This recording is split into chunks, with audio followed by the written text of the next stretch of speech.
Good morning, Fort McMurray, Wood Buffalo, and the rest of the world. You've tuned in to the Mac City Morning Show. I am your host, Elliot Pierre, and we're going to start this off the same way we start every episode off, with a moment of gratitude. I know that you could be doing a million other things with your time, and the fact that you spend it with us truly does mean the world to me. So thank you. On that note, Tanner, hit him with the intro.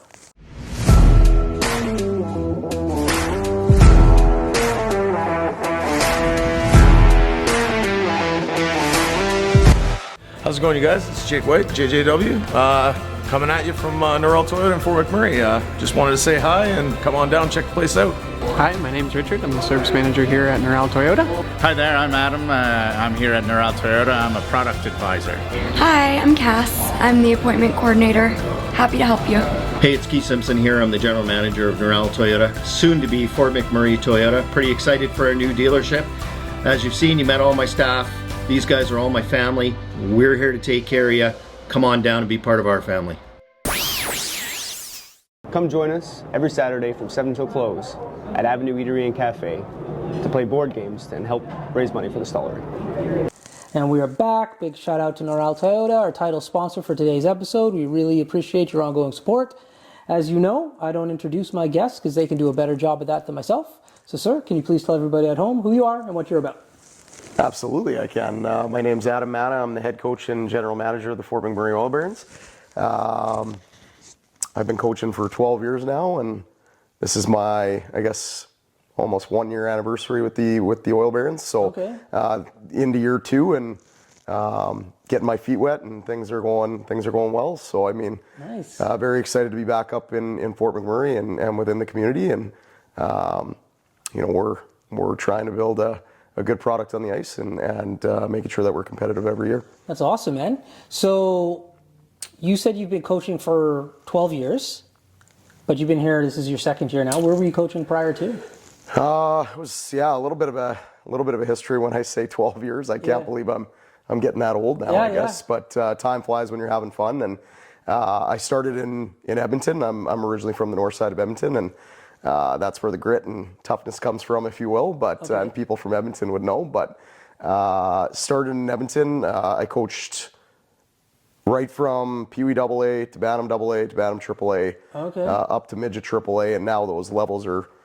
have been changed to U15 AAA, U18 AAA, and I actually moved up to Grand Prairie to coach the U18 AAAs, and got my experience there, and then was fortunate enough to be an assistant coach with the Storm up there, who's also in the Alberta Junior Hockey League. So I had a few hats on at the time. I was bouncing around from the U18 AAA team to the Junior A team, and then I was also working at a hockey academy. So it was go, and luckily I was single, and I was able to have a lot of time on my hands and jump from spot to spot. But from there I moved down back home, was an assistant coach with the Sherwood Park Crusaders for 1 year, and then I was promoted to the head coach assistant GM role for 6 years, and then I made the move up to Fort McMurray last December, and was like I said, very thrilled and excited to get that call and to get the opportunity to be this team's head coach and GM.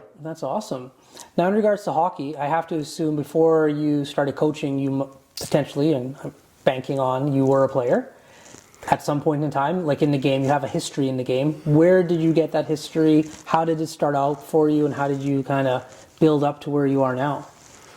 You're really making me go back into the archives. If I'm not mistaken, I started skating at around 4 or 5 years old. My brother, I could say he taught me everything that I needed to know back when I was young, because we would skate on the backyard rink. My dad would always would flood the garden, and we'd be shooting pucks. And the funny part is, normally I'd always go in net as the goalie, but I was a forward though. So it was kind of interesting. I kind of wanted to do both, but ended up choosing to be a forward. And maybe I was too small to be a goalie, especially back then. But just grew up again on the north side, and I played again U15 triple, U18 triple, and then got recruited by Gord Thibodeau, who's had a long-lasting history here with the Mob, and was this team's head coach and GM for a long time, and had success. So was fortunate enough to win one championship, the last championship that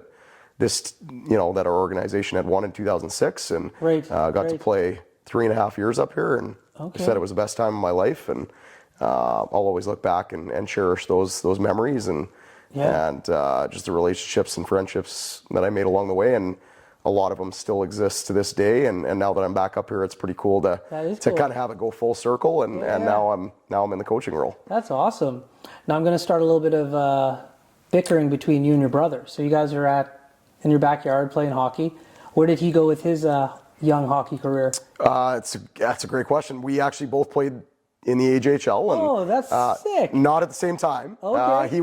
He was well ahead of me. My sister's actually 10 years older than me, and then he's 8 years older. So they have a little bit of gap on me, but that's why he thought he could use me to be the shooter tutor in net and just rifle pucks at me. But but I was the young one, so I did what I was told. And that's right. like I said, he's been a good influence on me throughout life, throughout hockey. Taught me a lot of things, the rights, the wrongs, the don't do's, the do's. That's right. So it was a lot of fun, and he actually played for Gord as well in St. Albert before Gord made the move up here to Fort McMurray. So it's kind of a long history going back with just Gord in itself, with him as a player, then myself as a player. So we both had him and had success under him. That's cool. So I have to assume your parents, and you said your dad was flooding the backyard for you guys to play hockey, something that was ingrained in your family as growing up then. It was. My dad he's got the Lebanese background. My mom's got the German background. So really, if you look at that mix, you probably wouldn't think hockey right away, but not soccer. But and actually my sister was a soccer player, so she took soccer, and we all played. Right. That was kind of our summer sport, and they always talk about how you need to be multi-coordinated and multi-dimensional in terms of the sports. So we kind of did soccer in the summer and then hockey in the winter, and then when hockey took over as the full-time, I guess gig, if you will, for what we wanted to do in life once we got into our teenage years, then we had to pick one or the other. But mom and dad, they always were very supportive of all three of us, and they made sure that we could play the sports that we love to play, and they, we owe a lot to them. I mean, they're fantastic, and my mom and dad they love coming up to watch. They came up this weekend to catch the Friday game, and sick. Awesome. And then obviously it's my birthday as well, so happy birthday. Yes, thank you. Yeah, we mixed it all in, so it turned out to be a really good weekend. That's awesome, man. So in Fort McMurray, with the team that you currently have right now, how's this year looking for you? So far, so good. I mean, it's been a tough year in terms of injuries. It just seems like we can't get away from it. I mean, we just lost another player on Friday, and he just got back after an 8-week injury, and now he's going to be out for the year. So that was a little bit of a blow, but since early October, we've just been fighting it. So our team has went through a lot of adversity, a lot of challenges, obstacles, if you will, throughout the first 4.5 months. But I think it's made us stronger with everything that we've kind of endured. And I mean, we're sitting middle of the pack right now in the north, and again, if you look at all the things we've kind of had to overcome so far, I mean, we're doing just fine, and we only have 5 returning guys from last year. So basically, we have a lot of turnover from last season or even the last couple of years. So considering we have a younger team, we're doing, the guys are doing a really good job, and they come to practice, they work hard every day, and that's why we feel we're on the right track, and not only for this year, but for next year and the years to come. Nice. Now, before we keep going, we're going to throw to a quick ad. Carrie, take it away. Hi everyone, it's Carrie with Patchouli Rose here at Thickwood Barbershop. If you're wondering what to get your loved one this season for Valentine's Day, I make an all-natural anti-aging skin serum called Good Skin. It's good for men and women, and it's available for purchase here at the Barbershop, downtown at the Corridor Shops and Events, and on my website. Thank you for your support. And we're back. Thank you very much, Carrie from Patchouli Rose. We do appreciate your ongoing support. Now let's talk about support a little bit for you and I. We are currently in the new Dream Home. I've seen you guys have been doing lots of promotion. Your players have been getting involved. How important is this Dream Home to the organization of the Barons? Well, it's existed for a long, long time. Obviously, when I played here, it was the big thing, and people would always kind of kill to win the dream home, right? That's so right. I don't think that's changed. I mean, you can take a look around right now, and even in the setting that we're in, it's a gorgeous home, and the Oil Barons always go all out in terms of making sure that they get it right, and that people know what they're getting with purchasing a ticket, and all the other perks in terms of the other cash draws and everything else. But I mean, the dream home itself sets our team and our organization up for success, and that's been long-term success, like I mentioned, and it just allows us to do a lot of things that other teams might not be able to do. In which, we, for example, we go down south this week for a four game and 5-night road trip, and we're able to go the Monday night. We play Tuesday, Wednesday. We're able to have a day off Thursday, practice, kind of do some fun team building stuff. We're going to take the guys to the Flames game. Not that we're Flames fans per se, maybe half the team, but the other half might be Oiler fans. But just little things where other teams might have to leave the day of, or and they don't have the budget to to stay the extra day, or to mix all that in. So I mean, that's just one thing, for example. But it covers our apparel. It helps cover our apparel, our tape, our laces. Like all the little things that our trainer Pete Spears kind of has to handle on his side of things. And so I mean, it's not just one thing or the other. I mean, it covers a lot of different things, and again, make sure that our organization is set up for success, and that we can bring in the best players that we can bring in, and it's a big deal. Yeah, that's awesome. It's very true, and it's a staple of Fort McMurray. I buy a ticket every year. Hopefully this year is the year that I win the dream home. Now, in regards to coaching and putting a team together, like you said, when you came, there's only 5 guys from before. You basically had to build a whole new team. What's that process like for you? Like, are you looking at high school games? Are you looking at other leagues? Like, are you looking at a country? Like, how do you amass the collection of talent that you need so that you feel you can be not only successful in the first year, but then ongoing?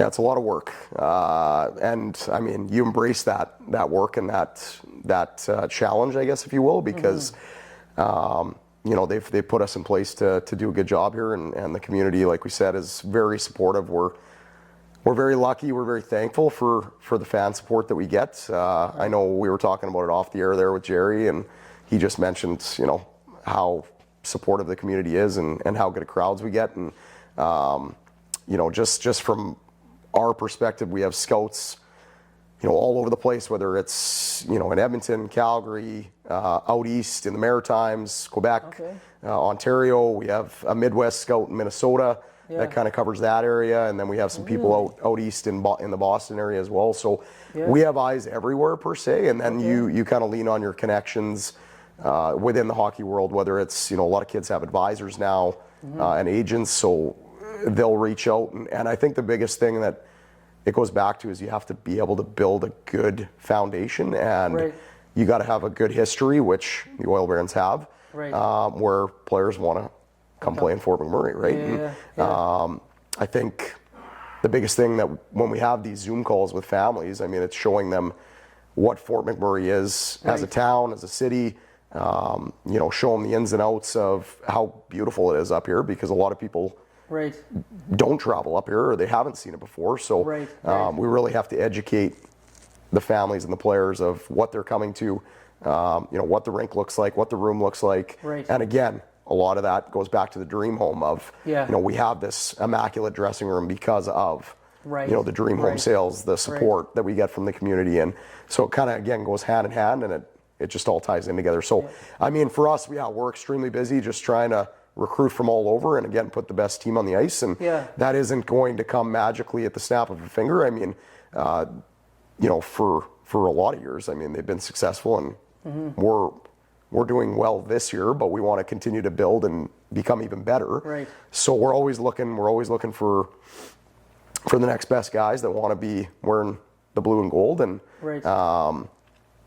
for us, we're going to have 17 guys return next year, or at least be eligible to return, and that's a big difference from the 5 that we carried over from last year into this year. Cool. Yeah, like I've always wondered, and you kind of nailed it in regards to having scouts in different places. I'm like, there's no way that the head coach can be like looking at everything and also focusing on the team at hand. So a lot of support comes into like finding and recruiting these players then. Absolutely, and that's where not only does the Dream Home help, but then we run our spring camps in April and May, bring in the top 80 kids from, again, the U15 level to the U18 level and downward, where we get eyes on a lot of the local Alberta kids. And then we can put them in the pipeline and say, okay, we want to put maybe X amount of guys in our watch list, and let's see how they develop over the next year or two, and then we can sign them a couple years down the road. You just dovetailed into my next question. For all the young kids who are watching at home who potentially want to play elite hockey and kind of move up those ranks, as a coach speaking to that generation, what are certain things that they should focus on to become that future hockey player? Well, you can see now the game has probably changed a lot since I played, or even Rosie, who's my assistant coach. I mean, we look at the players' talent nowadays, and it's like, man, we wish we were that skilled back when we played. I mean, but you have so many resources now, so many avenues where the players can get that extra skill work. They get the extra work off the ice in terms of strength and conditioning, track coaches, strength and conditioning, whatever. You can go down and down, the list and say, okay, they can check off every box. If you're looking for it, you'll find it now, which is where the game, I think, has really grown in terms of the player skill sets, how they're developing now. They're developing way faster than we did back when we played. So I just think for the younger generation that's coming up, it's the game is skating, speed, IQ, those are, and then your skill set. It's a lot about that. I mean, there's still the intimidation factor where you need guys that eat and that play hard every night, and that's something that is a staple for us in terms of when we're looking to say, okay, who's going to be the next oil baron. I mean, those are some of the boxes that we're looking for, and obviously their character's got to be number one. So we want good people first, and then good players second, and if we have those combination of the two, then usually they're going to have success and they're going to move on to bigger and better things. Perfect. Well, my man, that's the end of the show. But before I cut you loose, everybody gets a shameless shout out or plug. So you got the mic, the camera, the lights. Have fun. I get to say hi to whoever I want. Whoever, whatever. It's all like, there's no rules. I'm just gonna thank my parents first and foremost, because I think, like I mentioned, they I wouldn't be here today if it wasn't for them. So and the entire family. I mean, they've supported me the whole way through. So I'd like to just give a shout out to them, and then just the whole mob community, because we wouldn't have the success without you guys supporting us in the rink every game. So thanks for everything you guys do. There we go. Awesome. Well, for McMurray, Wood Buffalo, the rest of the world, that's been another episode of the Mac City Morning Show. Thank you so much for tuning in. Big shout out to our title sponsor, Noral Toyota, as well as Carrie from Patchouli Rose. And don't forget to go out and buy your tickets, plural, not singular, to the Oil Baron's Dream Home. I hope everybody at home is having a great day, and we'll see you tomorrow. Peace. What a deadly old way to end another morning show. Later, boss. It's so ballistic!